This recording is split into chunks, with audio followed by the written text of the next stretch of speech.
ఎందుకురా బాబు ఇంత రేట్ అంటే కలకత్తా నుంచి తెప్పించాం అంటాడు. నాకు అర్థం కానిది ఏంటంటే ఎక్కడైతే నేను కలకత్తా నుంచి అయితే నాకన్నా మునగాడు వస్తాడా, అక్కడ కూడా నేనే కదా.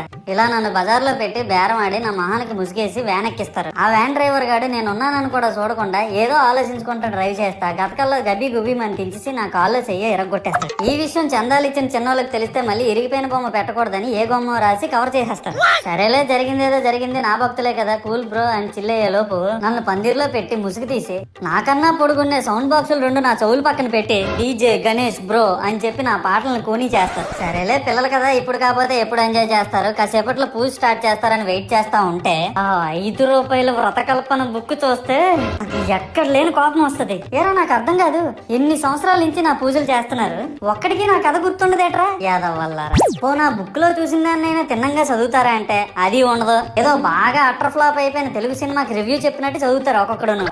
ఇంకా